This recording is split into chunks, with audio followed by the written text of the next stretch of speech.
pessoas do canal Papotaco, sejam bem-vindos para mais um vídeo aqui neste canal. Meu nome é Thaís, para quem ainda não me conhece, e hoje nós vamos falar de um anime bastante polêmico na década de 90 e que hoje, nos dias de hoje, se tornou um pouquinho banal. Mas eu vou explicar para vocês por que naquela época ele foi tão aclamado.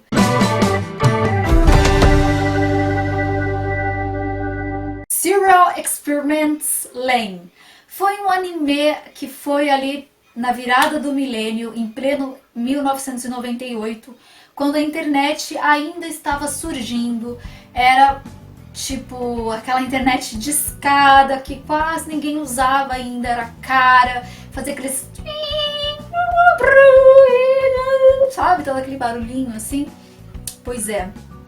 O traço do anime já chamava atenção por si próprio, já era um traço muito bonito, um traço singular, eu diria, para a época, e o tema também te atraía, porque a sinopse do anime era a seguinte: a Len era uma garota que estava no colegial e que tem uma amiga que se suicida, e a cena do começo é bem forte.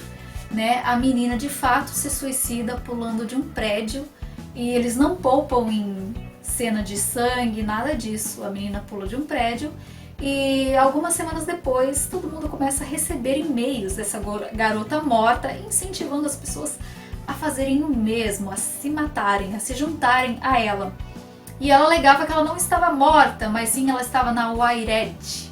Era mais ou menos assim que eles falavam, na verdade é Wired, né? Mas sabe que os japoneses pronunciam tudo errado. E o que seria essa Wired? Seria a internet nos dias de hoje, né? E esse anime, gente, foi praticamente um presságio do que seria o futuro. E o que mais me espantou nesse anime tipo cyberpunk, foi a precisão com que o autor, né, do mangá previu o futuro. Yoshitoshi Abe, é um nome bem complicadinho de falar, vou chamar ele de Abe. O Abe previu o futuro de uma forma assim brilhante.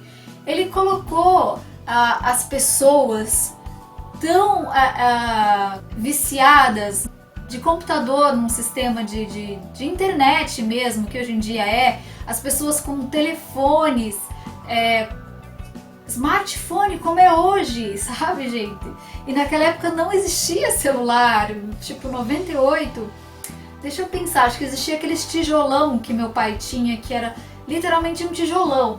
E o AB colocou as pessoas com smartphones, porque eles tinham um tecladinho e as pessoas mandavam mensagens e elas ficavam o tempo inteiro na sala de aula recebendo e olhando mensagens.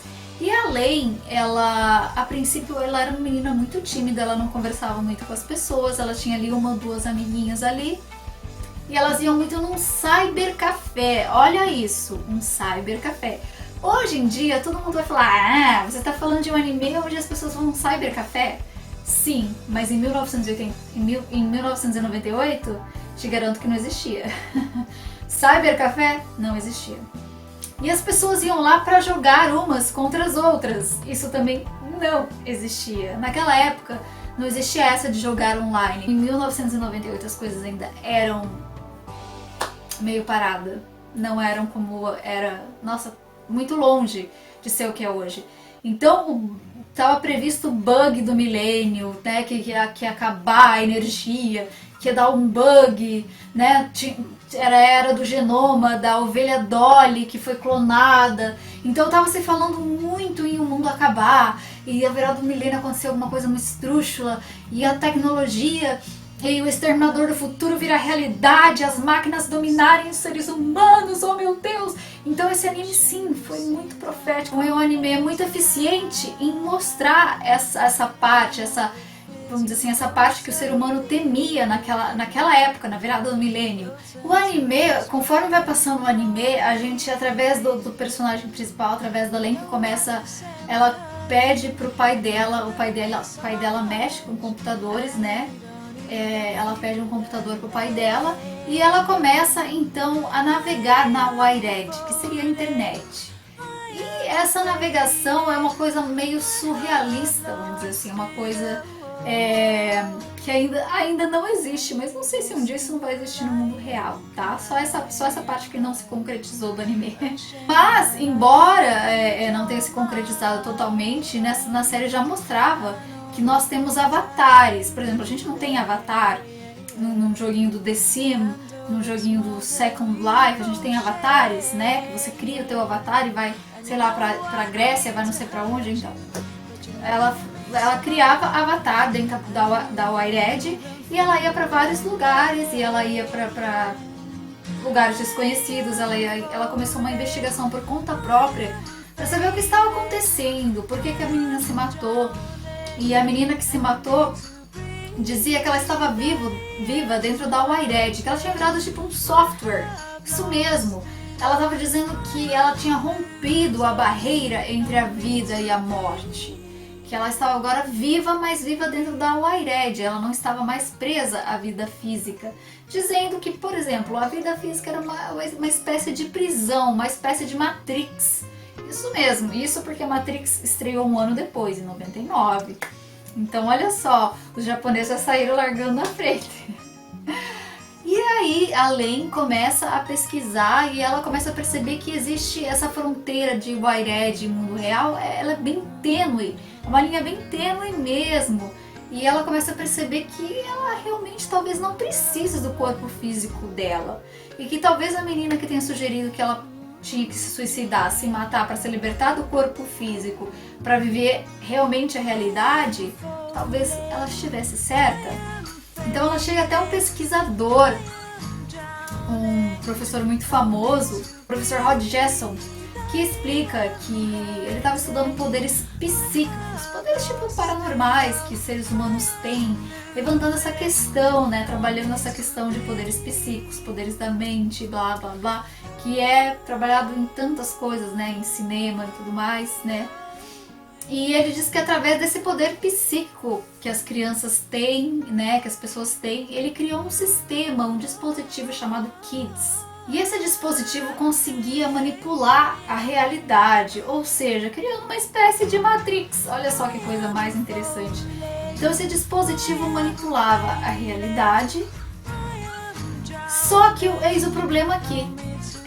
Esse professor confessou para Len que ele não estava mais em poder desse dispositivo. Esse dispositivo tinha sido roubado por um grupo chamado The Knights. E que eles agora estavam com esse dispositivo. E que ele não sabia. Esse grupo estava em todo lugar. Uma espécie do quê? Hackers. O autor do mangá já estava prevendo também a chegada dos hackers. E mais ainda, esse grupo atuava como uma espécie de anônimos dos dias de hoje. Eles sequestraram esse dispositivo e aprenderam a manipular a realidade sem o dispositivo, com a intenção de fazer o bem e não fazer o mal. Então é claro que hoje em dia não tem mais a mesma, como é que eu vou dizer, o mesmo impacto que teve naquela época. Naquela época foi muito mais impactante esse anime, porque em plena virada do milênio, né, a internet começando, ter todo essa profecia sobre a internet foi bem louco, né? E tem sim toda uma filosofia do porquê da vida, né? Essas coisas freudianas que também tem no Evangelion, cult, né? Esse negócio de anime cult, né? E sim, aí a Len, ela acaba por fim se libertando do corpo dela e indo para a realidade virtual e ficando por lá, transformando-se num software. Então o anime, ele dá esse questionamento pra gente, né? Será que a gente um dia vai chegar a virar um software? Será que a gente vai chegar nesse nível em que o nosso corpo físico não será mais necessário e a gente vai poder virar apenas um software? A gente vai existir através de um programa de computador, entende? Que coisa louca! Para concluir, o Serial Experiment Lane, nossa, minha língua travou, não tô conseguindo falar, gente. Serial Experiments, meu Deus, Experiments Lane, vocês então estão entendendo, né? Não tô conseguindo falar o Experiments Lane, agora consegui. É um anime cyberpunk cult que fala sobre revolução digital, é um anime de ficção científica basicamente, tem algumas pegadas freudianas no meio e que é bem intenso. Ele tem mais ou menos 12 capítulos e você tem que ter paciência. Se você for um tipo de pessoa que gosta de animes desse estilo e que tem muita paciência, gosta de quebra-cabeça, gosta de ser aquela pessoa que fala, eu vou adivinhar, eu vou montar aqui, fazer isso, aquilo lá, você vai gostar. Agora, se você for daquele tipo de pessoa que se irrita com esse tipo de anime, é melhor você não assistir. Mas eu resolvi trazer essa informação aqui pra vocês, que é pra, por exemplo, pra vocês que não querem assistir mesmo, pra falar pra vocês o que foi esse anime naquela época pra gente. O que representou pra nós? Foi meio revolucionário pra gente. A gente queria muito saber sobre esse anime, a gente queria muito falar sobre esse anime e foi um anime de tendência mesmo. Todo mundo queria assistir e todo mundo queria saber falar sobre esse anime. Todo mundo tinha uma teoria, tinha debates sobre esse anime. Eu lembro que na época eu fazia desenho, inclusive. Na aula de desenho a gente ficava debatendo sobre Lain.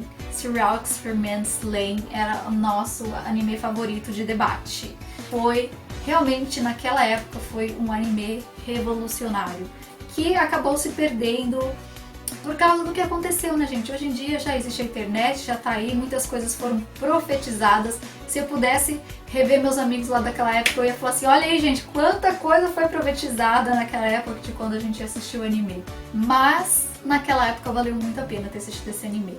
Então é isso aí, eu espero que vocês tenham gostado de mais esse vídeo.